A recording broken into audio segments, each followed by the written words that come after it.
हरे कृष्णा। सभी का स्वागत है इस डेली श्रीमद् भागवतम की कक्षा में।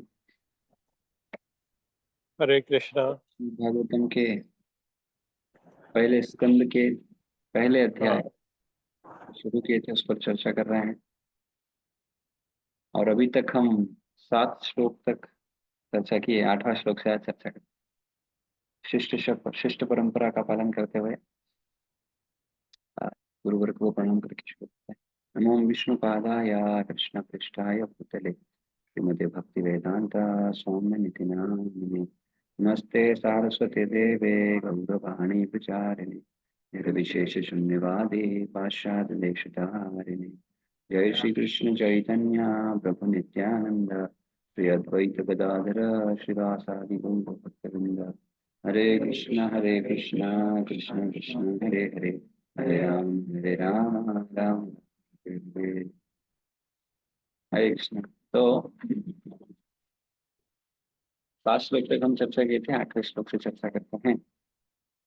वेत्थ वेत्त्वं सौम्य तत्सर्वं तत्वत् तत्वत्तदनुग्रहात् ब्रूय स्निग्धस्य शिष्यस्य गुरवो गुह्यमप्युता। तो यहाँ पर सुध गोस्वामी को अगेन ग्लोरीफाई कर रहे हैं। इनमें इससे भी अधिक, जो पहले बोले उससे भी अधिक, चूंकि आप विनीत हैं, आप गुरुओं के एक सौम्य शिष्य जानकर आप पर हरे सभी कृष्ण। से अनुग्रह किया है।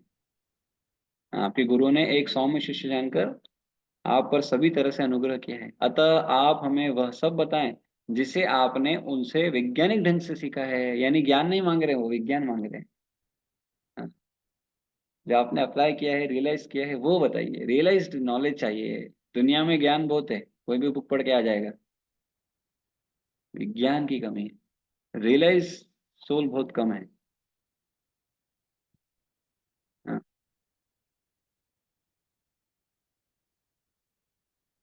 इसलिए शुद्ध गोस्वामी को क्यों ग्लोरीफाई करें? क्योंकि आप रियलाइज्ड हैं। आप ऐसे नहीं सिर्फ ज्ञानी हैं, आप विज्ञानी हैं।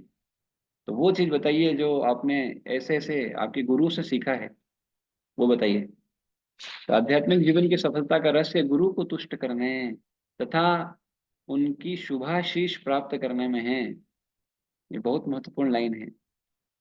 क्योंकि हम लोग सोचते हैं हमारे पास स्किल है, हमारे पास अ, बहुत अलग अलग विधियां हैं जो हमारे गुरु जी के पास नहीं है। और हम बढ़िया से कर सकते हैं, उनसे भी अच्छा कर सकते हैं। पर ये मूर्खता है और कुछ नहीं है। ऐसे व्यक्ति को विनोद पात्र कहते हैं। विनोद पात्र मतलब joker. Who is a joker? One who thinks, वो ये वो व्यक्ति जो ये सोचता है कि वो गुरु का ऋण चुका सकता है, वो विनोद पात्र कहलाता है, जोकर कहलाता है। इस दुनिया में गुरु का जो ऋण है, वो कोई व्यक्ति इस दुनिया में कुछ भी कर ले कभी भी नहीं चुका सकता। और इस्कॉन में जो भी डिवोटीज हैं, जो भी एक्चुअली कैसा है, जो भी शुद्ध वैष्णव है, they all are guru actually. Those who are pure devotees to the lord, they all are Vaishnavas. And out of this many Vaishnavas, उनमें से कोई एक को हम अपना गुरु के रूप में, दीक्षा गुरु के रूप में स्वीकार करते हैं। और बाकी सब शिक्षा गुरु के लेवल पर रह सकते हैं, शिक्षा गुरु के रूप में रह सकते हैं। तो दोनों ही इंपॉर्टेंट है। कौन से गुरु ज्यादा इंपॉर्टेंट है, शिक्षा गुरु है दीक्षा गुरु? Both are equally important. But दीक्षा गुरु एक ही होते हैं, शिक्षा गुरु मेनी हो सकते हैं। इसका मतलब क्या है? एक्चुअली आप व्यक्ति की जीवात्मा की सबसे बड़ी अथॉरिटी जो है उसका दीक्षा गुरु ही है। क्योंकि दीक्षा गुरु जो है वो फुल रिस्पॉन्सिबिलिटी लेता है। शिक्षा गुरु जो है जब तक शिक्षा दे रहा है तब तक रिस्पॉन्सिबिलिटी लेगा, कितनी लेगा दैट्स ऑल सो डिपेंड्स। शिक्षा गुरु में भी 2 लेवल है। एक बद्ध शिक्षा गुरु है और एक मुक्त शिक्षा गुरु है। जो बद्ध शिक्षा गुरु है, he is actually he is not liberated, but still जो उन्होंने जानते हैं उसके आधार पर वो बता रहे हैं। लेकिन एक होते हैं मुक्त शिक्षा गुरु। तो जो मुक्त शिक्षा गुरु होते हैं और जो दीक्षा गुरु होते हैं, they are on the same level, and that is called guru tattva. And जीव Goswami said somewhere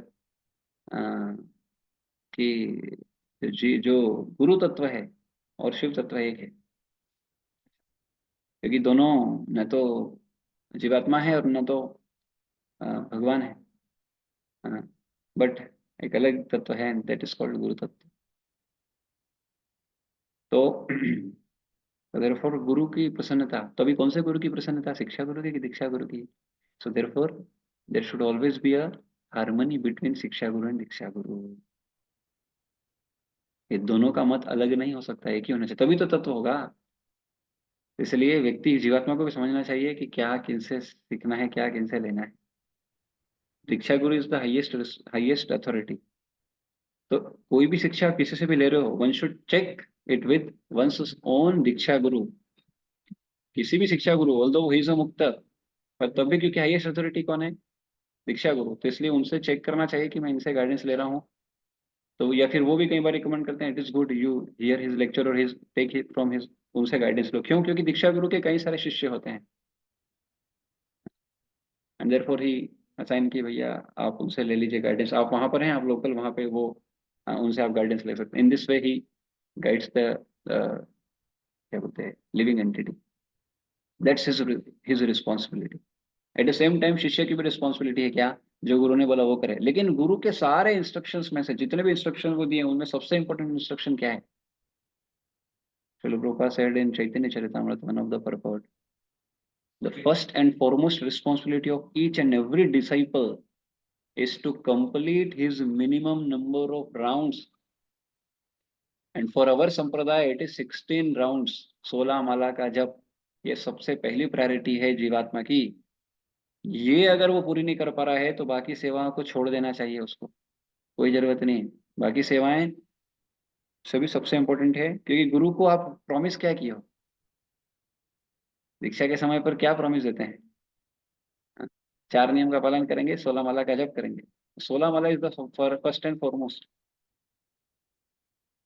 and of course 4 नियम, 4 नियम भी हैं, लेकिन 16 माला सबसे सबसे महत्वपूर्ण, सबसे पहली चीज जो है वो 16 माला है। तो इसलिए किसी भी हालत में इसको नहीं छोड़ना। तो श्रील विश्वनाथ चक्रवर्ती ठाकुर ने गुरु के विषय में अपने सुप्रसिद्ध 8 श्लोकों में इस प्रकार गाया है, मैं अपने गुरु के चरणार विंदों में नमस्कार करता हूँ। क्या है ये, कौन सा सॉन्ग है? उसको तुष्ट कर उनको तुष्ट करके ही कोई भगवान को प्रसन्न कर सकता है, और जब वे अप्रसन्न रहते हैं तो आत्म साक्षात्कार के मार्ग में विघ्न ही विघ्न आते हैं। अगर कोई व्यक्ति अपने गुरु हरे कृष्णा। ना, हाँ, आध्यात्मिक जीवन की सोचता है, आध्यात्मिक जीवन में पूरा कर लूंगा, भजन करने से हो जाएगा ना, गुरु जी ने मंत्र दे दिया बस वो जब करूंगा, हाँ, हो जाएगा। तो हो सकता है कि आप भगवान का नाम जप करके आध्यात्मिक जगत भी चले जाओ, ध्यान सुनना इस बात को। हो सकता है कि कोई जीवात्मा गुरु क्या बोलते हैं, गुरु मंत्र के माध्यम से आध्यात्मिक जगत भी चली जाए, पर अगर उसका गुरु से वो संबंध नहीं है प्रॉपर, तो क्या होगा, भगवत धाम से भगवान बोलेंगे भैया तुम वापस जाओ। बोले अरे मैं इतना क्वालिफाइड हूँ? बोले नहीं। बोले आपको, आप किसके गाइडेंस में सेवा करोगे? इधर गुरु किधर तुम्हारा? उससे कनेक्शन बैठा क्या? Without Guru can not inter into spiritual world also. Therefore आध्यात्मिक जीवन मतलब सब कुछ पूरा का पूरा गुरु के सेटिस्फेक्शन पे चलता है, और कुछ नहीं। और व्यक्ति को दीक्षा कब लेना चाहिए, अब मैं बहुत इंपॉर्टेंट बात बोल रहा हूँ, ये बोल्ड स्टेटमेंट बोल रहा हूँ। कब दीक्षा लेना चाहिए जीवात्मा को? कई बार हम सोचते हैं, भाव आता है, हाँ इनने लिया दीक्षा हम भी ले लेते हैं, इनने दीक्षा लिया हम भी ले लेते हैं, दूसरों को देख के दीक्षा ले लेते हैं लोग। व्यक्ति को दीक्षा कब लेना चाहिए? जब तक व्यक्ति को खाना कब चाहिए? जब तक उसको भूख ना लगे तब तक नहीं खाना चाहिए। उसी तरह से जब तक व्यक्ति को गुरु की भूख ना हो, उसको ये कन्विक्शन ना आ जाए कि अब मेरे जीवन में बिना गुरु के कुछ नहीं कर सकता मैं, तब उस व्यक्ति को गुरु चुनना चाहिए, उसकी प्रोसेस शुरू करना चाहिए। जब उसको ये समझ में आ जाए कि बिना गुरु मेरा काम नहीं चलेगा, और बिना गुरु के सेटिस्फेक्शन के, यानी वो समझ जाए कि इस दुनिया में अपने आप से मैं कुछ नहीं कर सकता, वो डिपेंडेंसी जब तक नहीं आएगा तब तक उस व्यक्ति को गुरु स्वीकार एक्चुअली नहीं करना चाहिए। नहीं तो क्या होगा, वो गुरु को भी हल्के मिलेगा और अपराध मारा गया।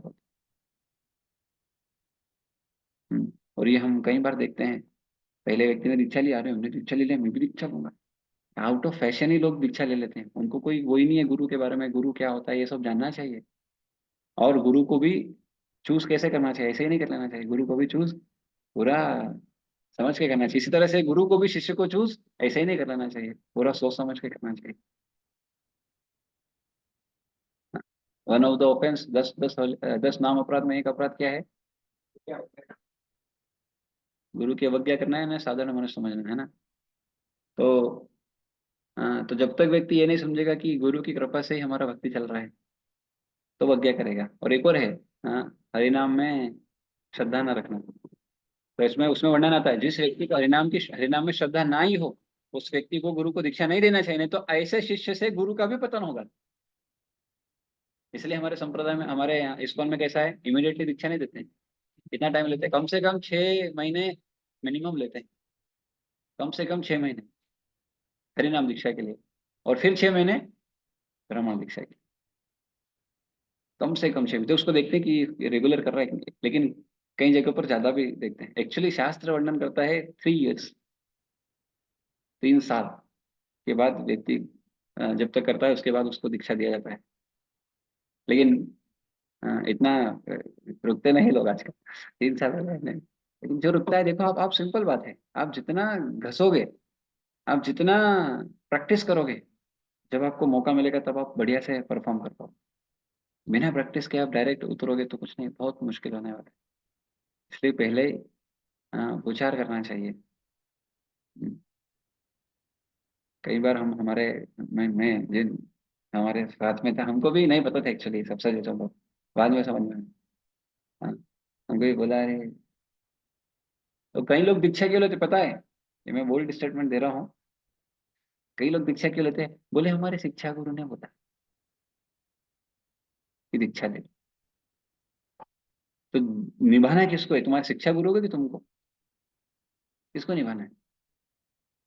तो फिर डिसीजन किसका होना चाहिए? इसलिए दो डिसीजन जीवात्मा के होने चाहिए। एक तो गुरु कौन होना चाहिए और आश्रम कौन सा चूज करना चाहिए। ये किसी के कहने से नहीं लेना चाहिए। ऑफ कोर्स अगर गुरु हैं, गुरु बोलेंगे, उससे बड़ा तो कुछ नहीं है। अगर आपने ऑलरेडी गुरु डिसाइड कर चुके हैं तो फिर आश्रम वगैरह का भी वो बोलेंगे तो दैट इज आई मीन सबसे अच्छा है। पर वो भी देखते हैं कि ये कर पाएगा कि नहीं, अकॉर्डिंगली नहीं। ओके, तो ये अतः यह आवश्यक है कि शिष्य अपने प्रामाणिक गुरु के प्रति अत्यंत आज्ञाकारी तथा विनीत रहे। श्री सुत गोस्वामी शिष्य के इन सारे गुणों से उत्प्रोत थे। अतः उन पर विद्वान एवं स्वरूप सिद्ध आध्यात्मिक गुरुओं तथा श्रील व्यासदेव तथा अन्य गुरु की कृपा दृष्टि थी। निमिषारण्य के मुनियों को पूर्ण विश्वास था कि श्रील सुत गोस्वामी प्रामाणिक व्यक्तित्व है, इसलिए वे उनसे सुनने के लिए उत्सुक थे। तो गुरु की कृपा से क्या होता है? हाँ, सारे गुण उस जीवात्मा के अंदर आते हैं। ये इसमें एक बहुत सुंदर उदाहरण है। हम सोचते हैं शास्त्र अध्ययन करने से ज्ञान आता है? ये एक्चुअली ज्ञान आता है, विज्ञान नहीं आता है। विज्ञान चाहिए तो किससे आता है? विज्ञान आता है। ये ज्ञान का कोई वैल्यू नहीं है। मैं बताया था कल भी आपको, ज्ञान से मुक्ति मिलता है, कर्म से भुक्ति मिलता है। और ना मुक्ति और ना भुक्ति आपको भगवत धाम ले जा सकता है। सिर्फ और सिर्फ साधु और शास्त्र और गुरु की कृपा आपको भगवत धाम ले जा सकती है, भक्ति करते हुए ऑफकोर्स। तो इसलिए गुरु क्या बोलते हैं, फाउंडेशन है स्पिरिचुअल लाइफ का, जीवात्मा की। फाउंडेशन ही मिसिंग है तो कैसे होगा? तो इसलिए गुरु का संबंध, गुरु से संबंध होना चाहिए। कई बार भक्त लोग कहते हैं, प्रभु जी हमारा दीक्षा हो गया, अभी हमारे गुरु जी डिसअपियर हो गए, अभी क्या करेंगे? अभी कौन हमको गाइड करेगा? तो हमको लगता है कि बस फिजिकल प्रेजेंस ही सब कुछ होता है। अच्छा, गुरु चुनने के लिए भी क्या, किस आधार पर चुनना चाहिए, वो भी बहुत कुछ, कई बार सारी बातें हैं। सबसे पहला मेन आधार है श्रवण, शिक्षा। हाँ, हमारा संप्रदाय जो है एक्चुअली बेसिकली वो शिक्षा संप्रदाय है। तो गुरु को चुनने का वो भी विधि भी यही है, शिक्षा लेने का, फिर दीक्षा लेने का। तो जिनसे शिक्षा लेते हैं उन्हीं से बाद में दीक्षा लिया जाता है इन जनरल। हाँ, तो पहले शिक्षा फिर दीक्षा, ऐसा नहीं कि देखा आ रहा हूं। पहले शिक्षा लो, सुनो, कुछ समय तक सुनो, कम से कम 6 महीना 1 साल सुनो, उसके बाद फिर हाँ, कन्विक्शन आ रहा है कि नहीं, इनके लेक्चर सुन के मेरे जो भक्ति जीवन में प्रेरणा आ रहा है। ऐसा नहीं आज आया, आज अच्छा लेक्चर हुआ, आज अच्छा है, कल को पता नहीं। ऐसा नहीं होना चाहिए। It's like life long commitment है ये। हाँ, 2 कमिटमेंट हम अग्नि के सामने लेते हैं, पता है आपको? जीवात्मा 2 बार अग्नि के सामने बैठता है और कमिटमेंट लेता है। क्या क्या है वो? एक होता है दीक्षा के समय और एक होता है विवाह के समय। ये दोनों अग्नि उसकी साक्षी होती कि भैया एक बार हो गया, अभी इसके बाद कुछ और ऑप्शन नहीं है। It's like for the rest of my life I have to follow it, somehow or other, कुछ भी हो जाए। ऑफ कोर्स अगर कुछ केसेस में गुरु को रिजेक्ट भी किया जा सकता है, अगर उसका पतन हो जाए, उस केस में हो सकता है, ये संभव है, ऐसा भी होता है कई बार, तो किया जा सकता है। अ, लेकिन जनरली अगर ऐसा नहीं है तो फिर कुछ कुछ भी हो जाए, गुरु को, वही गुरु रहेंगे, वही स्वीकार करेंगे, क्योंकि वही आपकी आइडेंटिटी को रिवील करेंगे। और ऑफकोर्स जो गुरु है वो प्रामाणिक प्रतिनिधि होना चाहिए, प्रामाणिक परंपरा में, गुरु शिष्य परंपरा में आना चाहिए। चार संप्रदाय में से एक संप्रदाय में होना चाहिए, और उनकी टीचिंग्स को, और क्या क्वालिफिकेशन है, श्रोतव्यम ब्रह्मनिष्ठम, ये क्वालिफिकेशन, श्रोतव्यम ब्रह्मनिष्ठम। श्रोतव्य मतलब उन्होंने गुरु शिष्य परंपरा से श्रवण किया हो, और ब्रह्मनिष्ठम और भगवान की सेवा में निष्ठा से लगे हुए हो। ये क्वालिफिकेशन फर्स्ट एंड फॉरमोस्ट है। इसी पर रूप गोस्वामी पाद क्या बोलते हैं, और उसको क्लियर करते हैं कि भैया किस व्यक्ति को गुरु बनना चाहिए, किसको बनना चाहिए, तो बोले वाचो वेगम मनसा क्रोध वेगम जीवा वेगम उदर उपस्थ वेगम एताने वेगाने विषय तदीरा सर्वम उपमा पृथ्वी से शिष्य।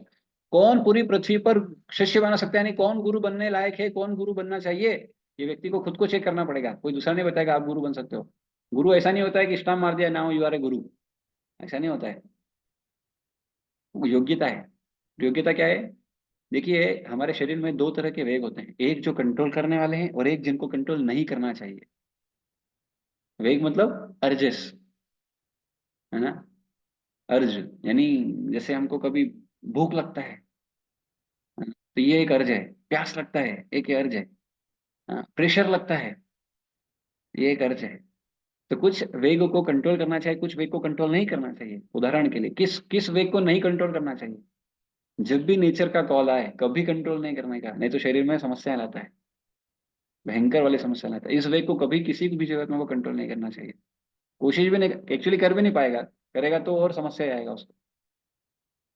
तो एक नंबर दो नंबर में कभी कंट्रोल नहीं करना चाहिए जीवात्मा को। हाँ, जैसे ही आए इमीडिएटली जाने का, स्नान करने का, और फिर जो भी है। और कुछ वेग को कंट्रोल करना चाहिए, कौन कौन से, तो ये वेग यहाँ पर बोले जी गोस्वामी ने, रूप गोस्वामी ने, क्या क्या, वाचो वेग, वाणी का वेग, बोलने का वेग, हर व्यक्ति कुछ ना कुछ बोलना चाहता है। तो कुछ लोग मौन रखते हैं, वही मौन इसका समाधान नहीं है, मौन से ठीक है नहीं बोलेगा, लेकिन उससे भी अच्छा है कृष्ण कथा बोल। इसलिए क्या बोलना चाहिए, कृष्ण कथा। हम्म, बोलो कृष्ण, भजो कृष्ण, करो कृष्ण शिक्षा, यही टीचिंग है हमारे संप्रदाय की। हाँ तो वाचो बेगम, बोलने का वेग, ऐसा नहीं कुछ भी बोल रहा है, बकवास कर रहा है या प्रजल्पा कर रहा है, ये सब नहीं। वाचो बेगम, मन का वेग। हाँ, मन भटकता है, उसको कंट्रोल आना चाहिए, उसको कंट्रोल नहीं कर पा रहा है तो फिर समस्या है। वाचो बेगम मन सा क्रोध बेगम, क्रोध, क्रोध को कंट्रोल करना। क्रोध को प्रभुपाद बोलते हैं कि इसको पूरी तरह से कोई कंट्रोल नहीं कर सकता, पर इसको सही जगह पर लगाना चाहिए।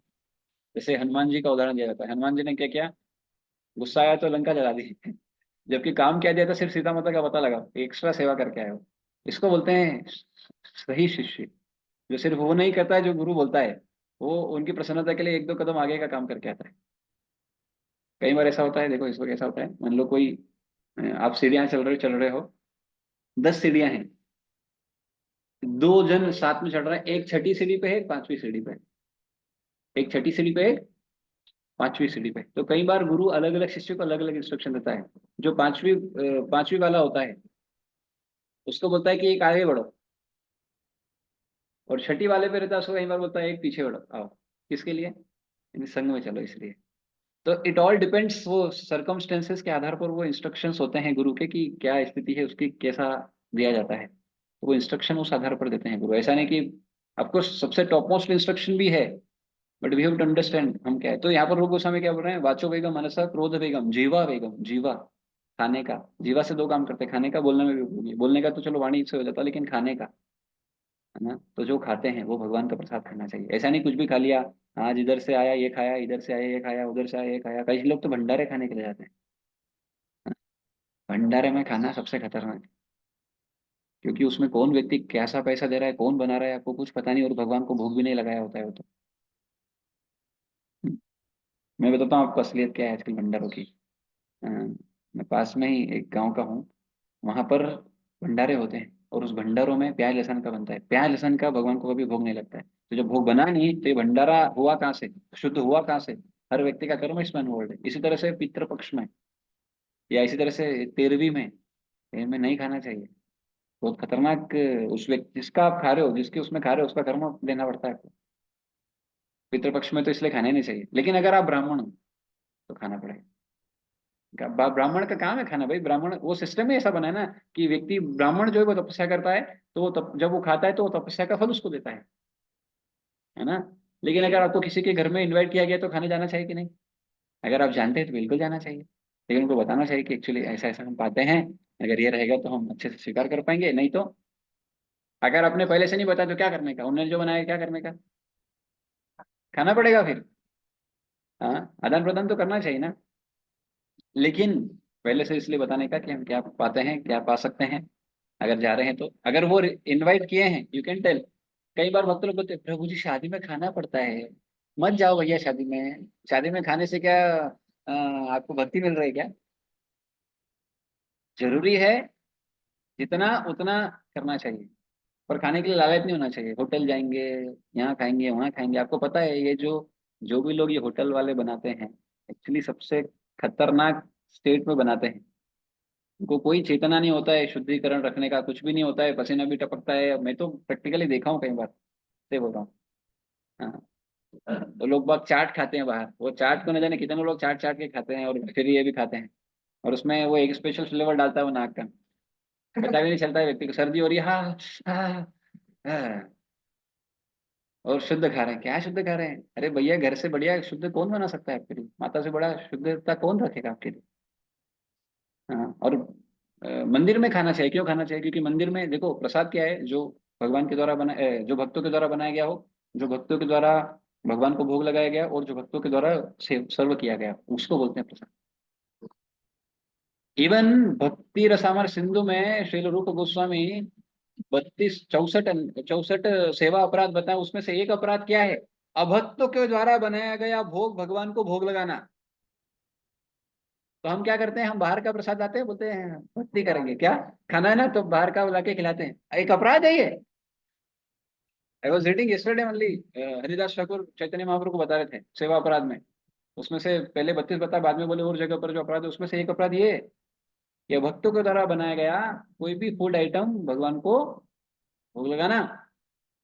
It's that comes in one of the offences towards the deity, towards the क्या बोलते हैं, इस विधि के अंतर्गत है, सेवा अपराध के अंतर्गत आता है। Therefore, we have to understand prasad means actually which is cooked by devotees, which is served by, which is offered by devotees, which is served by devotees. This is actually prasad. But of course, हम क्या करते हैं, हमको खाना है तो आरोप सिद्ध मारते हैं, प्रभु जी खाना था ना, तो क्या किया, भगवान को भोग लगा के खा रहा हूँ। दिस इज ऑल्सो भक्ति, क्योंकि देखो एक्चुअली प्रसाद खाना क्यों जरूरी है, one of the reason is Rupa Goswami 64 भक्ति के अंग जब बताए हैं, उसमें एक अंग है प्रसाद पाना, तो प्रसाद खाना ही भक्ति है, इसलिए प्रसाद तो खाना ही चाहिए। और प्रसाद का वो भी समझ लेना चाहिए क्या है, तो इसलिए कोई भी प्रसाद है तो रिजेक्ट कभी नहीं करना चाहिए, पा लेना चाहिए। हाँ, एकादशी है तो फिर लेने ने कहा, भले ही पाओ मत, रख लो बाद में उसको पाने का। तो वाचो वेगम मनसा क्रोध वेगम जीवा वेगम, देन उधर उपस्थ वेगम, उधर यानी पेट। हाँ, लोग बोलते हैं पापी पेट का सवाल है, अरे पापी पेट नहीं है, व्यक्ति पापी है और पेट का नाम डालता है कि पेट पापी, पेट पापी नहीं है, व्यक्ति है पापी। और फिर जेनिटल, जनिंद्रिया, सेक्स डिजायर्स अर्जेस, ये कब कंट्रोल होगा, जो व्यक्ति, इसलिए आपको पता है वृंदावन में कई साधु कहीं नहीं खाते, अपने हाथ से बना के खाते हैं, बाहर नहीं खाते वो।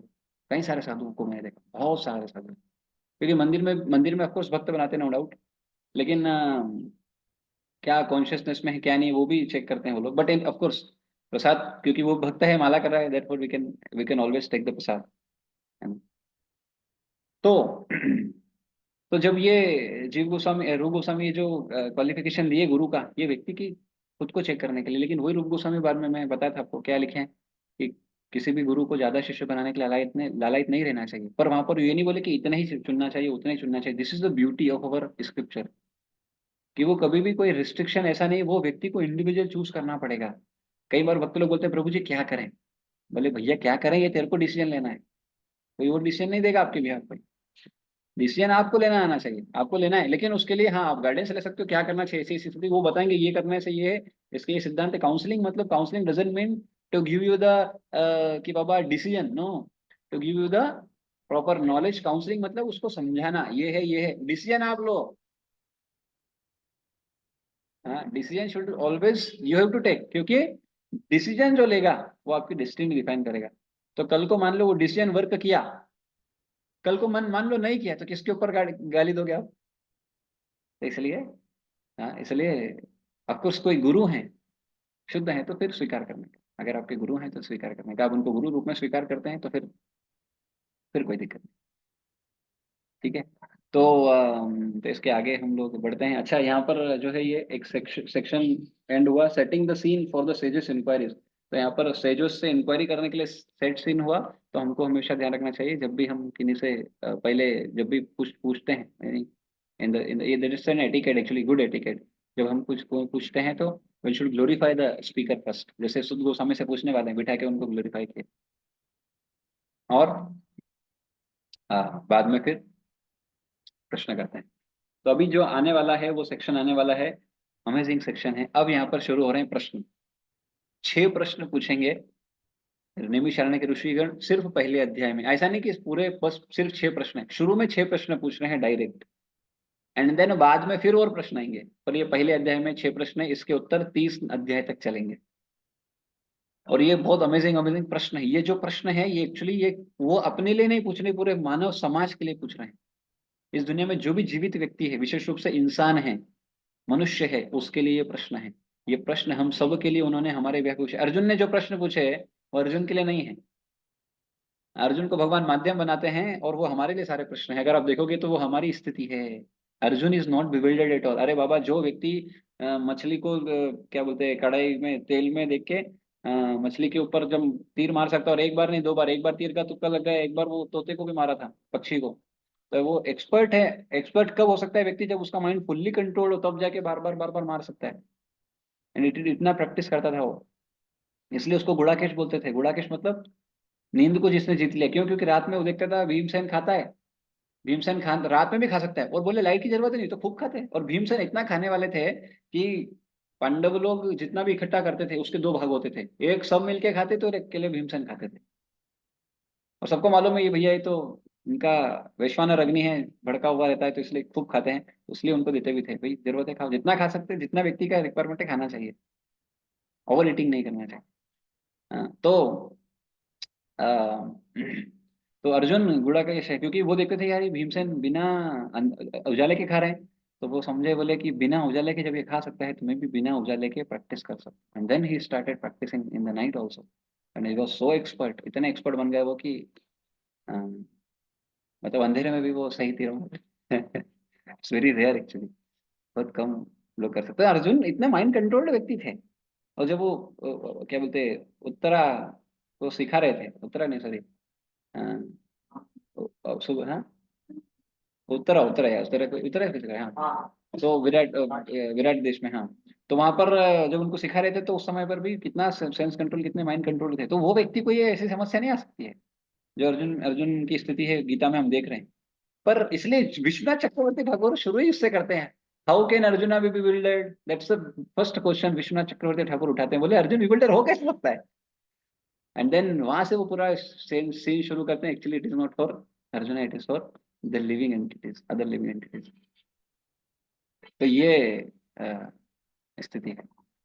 तो यहाँ पर भी ये ऋषिगण जो है ये मानव कल्याण के लिए कार्य करते हैं, ऋषि का काम है। भक्तों का सेवा, भक्तों का काम ही है मानव समाज के लिए, कल्याण के लिए कार्य करना। अपना तो उद्देश्य पूरा करेंगे ही, लेकिन दूसरों का भी भला चाहते हैं। वैसे प्रश्न, तो ये 6 प्रश्न क्या है? 6 प्रश्न में शॉर्ट में आपको बता देता हूँ, और उसके उत्तर भी बता देता हूँ, और उसके उत्तर कहाँ आने वाले हैं वो भी बता देता हूँ। वो प्रश्न कहाँ है और उसके उत्तर कहाँ है। यस। तो पहला क्वेश्चन है 9वें श्लोक में, अल्टीमेट गुड क्या है ह्यूमैनिटी के लिए? जीवात्मा का अल्टीमेट गुड क्या है, सबसे बढ़िया भला क्या है? तो उसका उत्तर है डिवोशनल सर्विस यानी भक्ति। ये दूसरे अध्याय के 6 से 29 श्लोक तक है। और दूसरा प्रश्न क्या है? दूसरा प्रश्न भी यही है, सारे शास्त्रों का इसेंस, सारे शास्त्रों का मर्म क्या है? वो भी उसका भी उत्तर भक्ति है।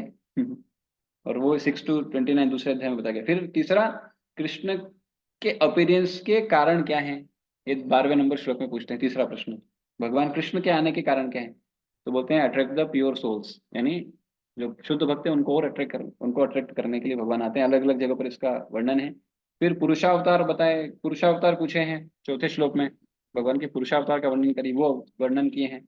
और लीला अवतार पूछे हैं पांचवें प्रश्न में। एक्चुअली अगर आप प्रश्न पूछोगे तो आपको समझ में नहीं आएगा लीला अवतार है कि पुरुषावतार है, वो हमारे आचार्यगण बताएं तब जाके समझ में आ रहा है वो। आप पढ़ोगे आप समझ में आएगा प्रश्न है ये एक्चुअली में। मैं भी जब पहली बार पढ़ा समझ में नहीं प्रश्न है, अरे जब प्रश्न नहीं पता तो उत्तर कहाँ से निकालेगा व्यक्ति। आचार्यों को मदद से समझ में आता है। And then last, shelter for religion, Krishna के जाने के बाद धर्म ने किसकी शेल्टर ली, वो उसका उत्तर है श्रीमद् भागवतम। और वहां से तो ये 3 अध्याय तक चलेगा पूरा यही चीज, लेकिन इसमें बहुत अमेजिंग अमेजिंग चीजें डिटेल में आने वाली है। ये जो पहला प्रश्न है इसके उत्तर में इतना बढ़िया एक श्लोक आने वाला है, बहुत अमेजिंग हम सबके लिए, हमारी स्थिति बता रहा है वो श्लोक। तो यहाँ पर हम एंड करेंगे, उसको कल चर्चा करेंगे। Will and here. जय ग्रंथराज श्रीमद् भागवतम की जय, श्रील प्रभुपाद की जय, निताय गौर प्रेमानंदे, हरि हरि बोल। एक्चुअली मैं आज एक ही श्लोक इसीलिए लिया क्योंकि क्योंकि कल से वो सेक्शन शुरू हो रहा है तो इसलिए, अदरवाइज इसलिए एक चीज को ज्यादा एक्सप्लेन किया। एनीवे किन्हीं को कोई प्रश्न है, कुछ भी जिज्ञासा है या कुछ भी बोलना है तो बिल्कुल बोल सकते हैं अभी। Now now it's your time. Yes, hand raise किए हैं तो अनम्यूट करके बोलिए कौन। कृष्णा माता जी, श्री माता जी, कौन बोलेंगे बताइए, बोलिए बोलिए। हरे कृष्णा प्रभु जी, दंडवत प्रणाम। जी माता जी। प्रभु जी, thank you so much for wonderful class. प्रभु जी, मेरा क्वेश्चन ये था कि जैसे आपने भी बताया कि ज्ञान से हमको मुक्ति मिलती है, तो जब हम चीजें पढ़ते हैं, हम भक्ति भी अगर स्टार्ट करते हैं तो भी तो हमको ज्ञान की जरूरत होती है ना। बिना ज्ञान के तो हम भक्ति भी नहीं कर पाएंगे। यस, तो इसको कैसे समझ सकते हैं प्रभु जी? हाँ बहुत अच्छा प्रश्न आता है। ज्ञान जो है, इसलिए रूप गोस्वामी शुद्ध भक्ति की परिभाषा में बताए हैं, अन्याभिलाषित शून्यम ज्ञान कर्मादि अनावृतम अनुकूलेन कृष्णानुशीलम भक्ति उत्तमम। ज्ञान जो है सिर्फ ज्ञान है ना, जो ज्ञान भक्ति को, भक्ति पे नहीं आपको लेके जा रहा है, वो ज्ञान को रिजेक्ट किया गया है। पर वो ज्ञान जो भक्ति में मदद कर रहा है उसको तो, वो तो जरूरी है। तो ज्ञान, कौन से ज्ञान की बात कर रहे हैं यहाँ पर? वो ज्ञान जो आपको भक्ति में परिणत कर रहा है, यानी उससे आपकी भक्ति बढ़ रही है, वो ज्ञान को रिजेक्ट करने का नहीं बोला है वहां पर। वो ज्ञान पर आश्रित का नहीं बोला है भक्ति। हाँ, भक्ति से भक्ति आती है। तो जब हम प्रवचन सुन रहे हैं उसमें क्या सुन रहे हैं? हाँ, जब हम शास्त्र पढ़ रहे हैं तो क्या कर रहे हैं? लेकिन ये सिर्फ ज्ञान नहीं है, ये विज्ञान है, क्योंकि इसको जो देने वाले हैं ये रियलाइज्ड सोल है। तो इसलिए हम in a way we are not getting actually knowledge, we are getting the vigyan, the science of the knowledge. One is knowledge, another is science of knowledge. In whatever word you can find the knowledge, but here in scriptures we are finding the science of knowledge, the विज्ञान, ज्ञान का जो विज्ञान है वो हम जान रहे हैं। तो therefore it's not वो ज्ञान को रिजेक्ट नहीं किया गया है, जो भक्ति में परिणत है, यानी जो भक्ति की तरफ हमको लेके जा रहा है, वो ज्ञान को स्वीकार करने के लिए बोला गया। इसलिए तो इतने सारे शास्त्र दिए गए। लेकिन ये शास्त्र जो है ये मेच्योरिटी में व्यास देव ने लिखे हैं, और इसलिए ये आपको लीड करेंगे भगवत भक्ति की तरफ। तो जो ज्ञान का प्रयोजन भक्ति नहीं है वो ज्ञान को रिजेक्ट करना चाहिए। जैसे भौतिक ज्ञान, भक्ति नहीं आएगा उससे, कोई मतलब नहीं है उसका।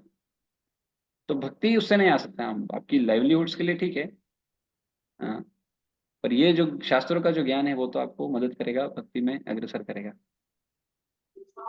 पर ये सिर्फ ज्ञान है तो सबसे बड़ा विज्ञान है। इसलिए कृष्ण को अर्जुन क्या बोलते हैं गीता में? I am not giving you the knowledge, I am giving you the, I am not giving, मैं आपको ज्ञान नहीं दे रहा हूँ, मैं आपको विज्ञान दे रहा हूँ। कृष्ण से दिस रियलाइज नॉलेज है, realise knowledge. It is not कि बस नॉलेज है किसी के द्वारा डेवलप किया गया है, अभी पता नहीं किसी ने रियलाइज नहीं किया, ऐसा नहीं है। Completely fully realise knowledge. तो this is what it means. ठीक है माता जी। जी प्रभु जी, थैंक यू सो मच। प्रभु जी, इसमें मेरा एक क्वेश्चन और है कि जैसे आपने बताया कि जो ज्ञान आपको भक्ति की तरफ लेके जाए वो ज्ञान है, बट ये कैसे हमको कंफर्म होगा कि जो ज्ञान हम पढ़ रहे हैं या जो हम समझ रहे हैं वो सच में हमको भक्ति की साइड लेके भी जा रहा भी है या फिर नहीं? क्योंकि ऐसा होता है प्रभु जी कि जो हम सुनते हैं हमको सब सही लगता है कि ये भी सही है, ये भी सही है, तो क्लैरिटी कैसे आएगी? Thank you purpose, Prabhu ji. All depends on the purpose. आप जो भी चीज कर रहे हो उसका उद्देश्य क्या है, आपको क्या प्राप्ति चाहिए, वो मिलेगा।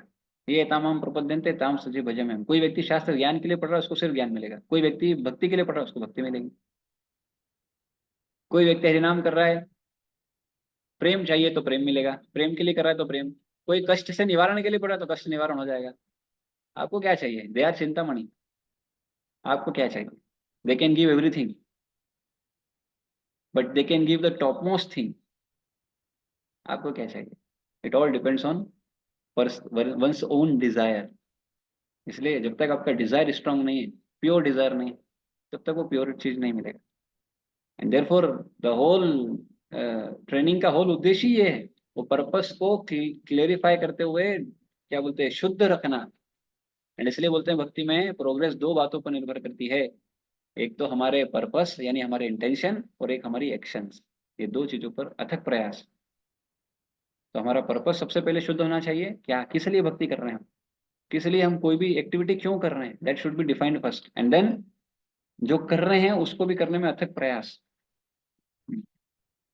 Without forgetting the goal, without forgetting the प्रयोजन।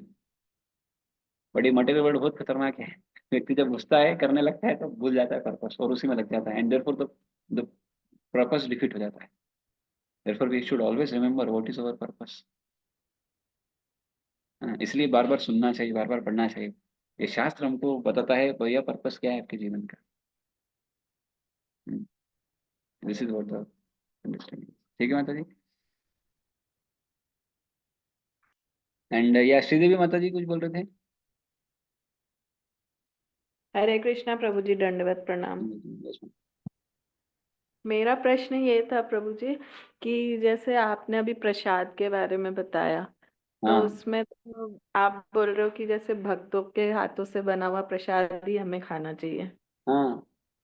लेकिन कई बार ऐसा होता है कि जैसे बहुत बड़ा गैदरिंग है, और इवन मंदिरों में भी, और वहां पे कैटरर बुलाए गए हैं, वो तो भक्त नहीं होते हैं, फिर हम वो तो खा रहे हैं, करेक्ट। तो उस केस में क्या होगा? बहुत अच्छा प्रश्न है। इसमें कैसा है, जो जहाँ जो मंदिर में ऐसा हो रहा है, उस मंदिर के जो रिस्पॉन्सिबल व्यक्ति है, उनको उसका वो सब देना पड़ेगा, वो सब उनको जाएगा।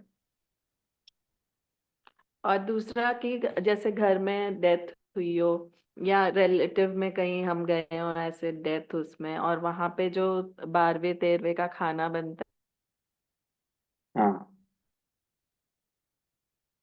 हरे कृष्णा।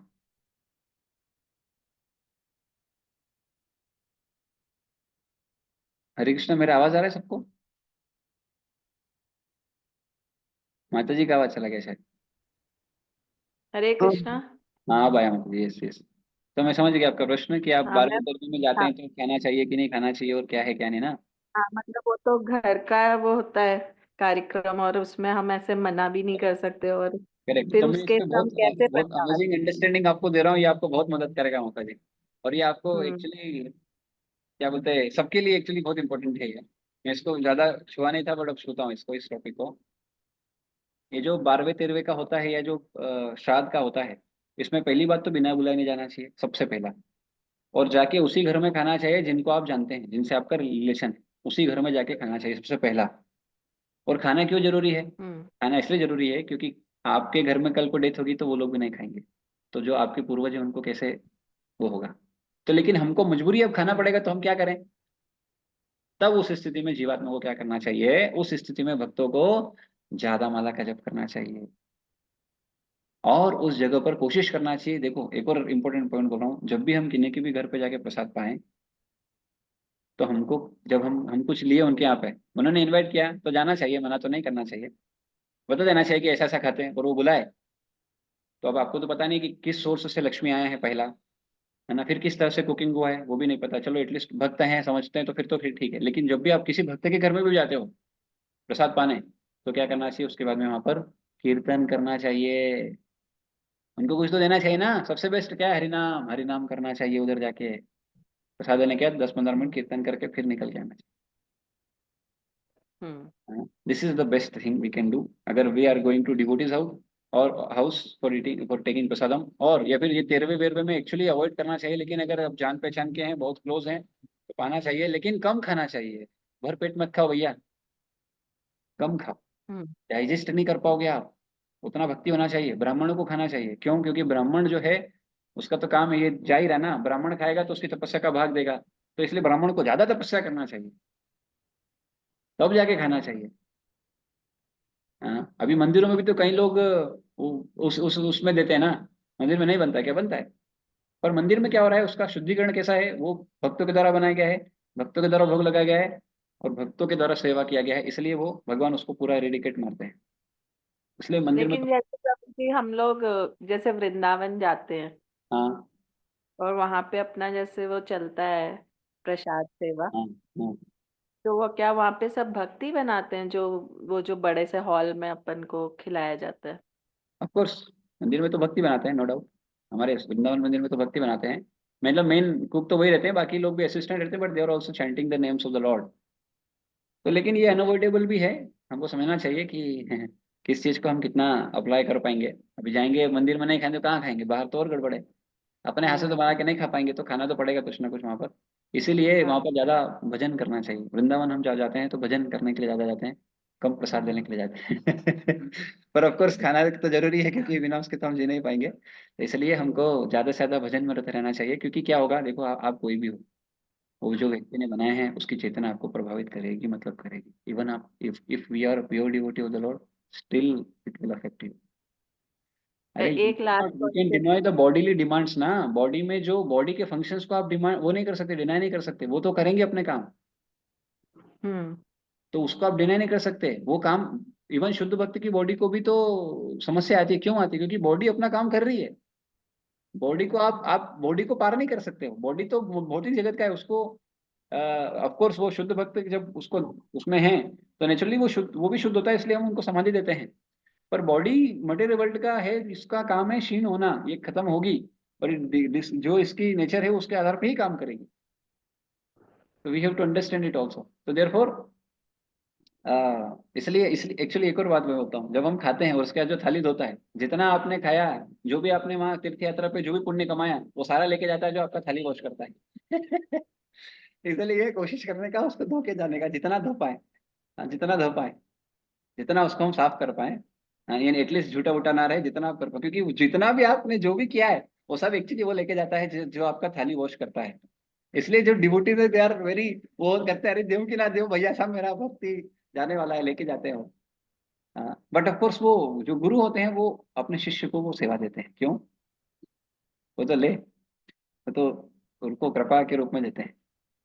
पर हमको बहुत ध्यान रखना चाहिए, जनरली नहीं देना चाहिए। लेकिन कई बार ऐसा होता है, तो फिर उस समय पर माला बढ़ाना पड़ेगा। कुछ भी करो आप, हरिनाम वही बचा सकता है अपने को। इसलिए ये सब ऊपर नीचे गाड़ी होती रहेगी, मेन फोकस हमारे हरिनाम पे, सबसे इंपॉर्टेंट फोकस जो होना चाहिए, one's focus should always be on Harinam. कि अल्टीमेटली इस दुनिया में कोई कुछ आप कुछ कर पाओ ना कर पाओ, हरिनाम बिल्कुल अपना परफेक्ट काम करेंगे।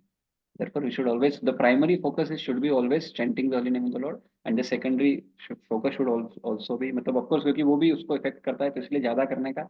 एंड इन सब चीजों से थोड़ा जितना हम बच पाए, बचने का। पर भंडारों में तो बचें खाने से, क्योंकि उसमें कौन क्या दे रहा है, और वहां पर भोग भी नहीं लगता है। तो इसलिए ऐसी जगह जहाँ सोर्स डिफाइंड नहीं है, सोर्स के बारे में ठीक से पता नहीं है, जहाँ पर क्लैरिटी नहीं है, बेटर टू अवॉइड। एंड अगर मजबूरी है, खाना ही पड़ रहा है, तो बहन थोड़ा सा पाने का, और कीर्तन उनको भी लगाने का, और हम भी करने का ज़्यादा। This is the understanding. ठीक है माता जी। प्रभु जी एक क्वेश्चन और है। हाँ ये। जैसे हम लोग घर पे भी हाँ। सपोज कोई कुक रखते हैं क्योंकि जरूरी है, हम्म। इन लॉज में है और हम्म। काम और दूसरे काम भी हैं हमको, तो हाँ। कुक रखता है, वो तो भक्त नहीं है। आपने बोला जो डेटीज है उनको भक्त के ही हाथ का बना हुआ खाना लगना चाहिए हाँ, भोग। Yes yes yes. तो उस केस में क्या करें? मतलब वो तो एक वो भी हो गया कि कुक रखा है क्योंकि कई कभी हमें भी जैसे बाहर जाना है तो पीछे जो इन लॉज हैं उनको भी खाना खिलाना है, तो उस केस में रखना पड़ता है। तो वो फिर क्या अपराध हो गया? तो ऐसे केसेस में जो मेड होते हैं या जो कुक होते हैं, उनको असिस्टेंट के रूप में यूज करने का, हेड कुक नहीं बना देने का। हेड कुक अपने कोई भक्त पे ही रहना चाहिए, कोशिश करना चाहिए। जैसे मैं अपना सिचुएशन बताती हूँ कि जैसे भगवान के लिए पूरा सब्जी और दाल वाल मैं ही बना रही हूँ सब, हाँ, बट जैसे चपाती वो उतार रही है, तो वो उस केस ऐसा मैं पूछ रही हूँ। तो उनसे सब्जी कटवाइए, बर्तन धुलवाइए, और रोटी आप बनाइए, भोग लगाने के एटलीस्ट भगवान को। फिर आपके एक्चुअली आप बनाओगे अच्छा, नहीं, अच्छा है। ऐसा कर सकते कि जैसे भगवान की 2 रोटी बना के मैंने कर लिया और उसके बाद उसको दे दिया कि तुम बाकी घर के हाँ, तो लोगों के भगवान लिए। को तो प्रसाद मिलेगा, आपको नहीं मिलेगा। मतलब ऑफकोर्स भगवान को तो आप भोग लगा देंगे, तो अपने लिए एटलीस्ट जो भक्त हैं उनके लिए तो आप बना लेंगे तो अच्छा है। कितना देर लगता है रोटी बनाने में? नहीं, लेकिन ये मैं इसलिए पूछ रही हूँ कि सब कई बार ऐसा होता है कि हम खुद घर पे नहीं होते हैं हम्म, और भगवान तो है घर पे और भोग भी लगना है, तो वही बनाएगी ना फिर पूरा खाना, जब हम घर पे अवेलेबल नहीं है। Correct correct. अब ऐसी स्थिति में आप बाहर हैं तो फिर थोड़ा सही बात है, थोड़ी चीजें अवॉइड होती है, इसलिए सेवा अपराध से कोई व्यक्ति बच नहीं सकता। इसलिए हरिनाम हाँ। पे ज्यादा फोकस करने का हमेशा। ये सब जितना हम कर सकते हैं करने का, लेकिन अल्टीमेटली हरिनाम ही हमारा उद्धार कर सकता है, उस दुनिया में कोई और विधि नहीं कर सकती। इसलिए हरिनाम पे सबसे ज्यादा प्राइमरी फोकस रखना है, और बाकी इन हम्म। चीजों को जितना अपन सेट कर सकते हैं अकॉर्डिंगली कोशिश करना है। Otherwise just pray to holy name and chant the holy name of the Lord. Hare Krishna, Hare Krishna, Krishna Krishna, Hare Hare, Hare Ram, Ram Ram, Hare Hare। और क्षमा याचना भी करने का कि भगवान आज ऐसी स्थिति थी इसलिए नहीं कर पाए। Krishna is, Krishna knows everything. He knows कि आप इस स्थिति में हो, नहीं कर पा रहे हो, ठीक है, that is also okay. Krishna is भावग्राही Janardan, hmm. He will see the essence. तो ये बात है। लेकिन इमरजेंसी को लॉ नहीं बना देने का, इमरजेंसी को क्या बोलते हैं, जनरल लॉ नहीं बना देने का कि हर बार ऐसा हो। Emergency is emergency. Most of the time जो मेन कुकिंग है that should be done by devotee only. और हम्म। विशेष रूप से वो जब आग पे गया है उस समय आग पे जो चीज बन रहा है that should be done by the devotees most, तो ज्यादा अच्छा है। बाकी असिस्टेंट कटिंग वकिंग, क्योंकि उनको भी सेवा में एंगेज करेंगे तो that is also they are also, उनको भी सुकृति, इसको बोलते हैं भक्ति उन्मुखी सुकृति, है ना। जब हम्म। कोई व्यक्ति अनजाने में भगवान की सेवा करता है, जो भोग लगने वाला है भगवान को, उसमें कटिंग करवा दिया उससे, इस तरह की चीजों में उसको एंगेज किया, तो इसको बोलते हैं भक्ति उन्मुखी सुकृति। इससे भक्ति आती है, भक्ति उन्मुखी सुकृति मिलती है, और इससे कहीं ऐसा होता है कि इसी जन्म में तो अगले जन्म में वो व्यक्ति को भक्ति मिलता है। तो therefore engage them also, but in assistant के रूप में, लाइक दैट। ऑफ कोर्स आप नहीं है तो फिर मजबूरी है, ठीक है क्या करें, लाइक हम्म। दैट, ठीक है। हम यहाँ पर फिर एंड करेंगे। जय ग्रंथा श्रीमद् भागवतम की जय, श्रील प्रभुपाद की जय, निताय गौर प्रेमानंदे, हरि हरि बोल, Hare Krishna. Thank you everyone. Sridevi माता जी, अभिषेक अग्रवाल प्रभु, अमित प्रभु, अनिल प्रभु, भारती माता जी, कशिश माता जी, जी कृष्णा माता जी, मनीषा माता जी, नम्रता माता जी, नम्रता मोरानी माता जी, नीरज प्रभु, पूर्णिमा माता जी, प्रहर्ष प्रभु जी, राधा सखी माता जी, संचित प्रभु, संगीता यादव माता जी, शरद प्रभु जी एंड सुनैना माता जी। Thank you everyone. शाम को गीता क्लास में मिलेंगे। हरे कृष्ण।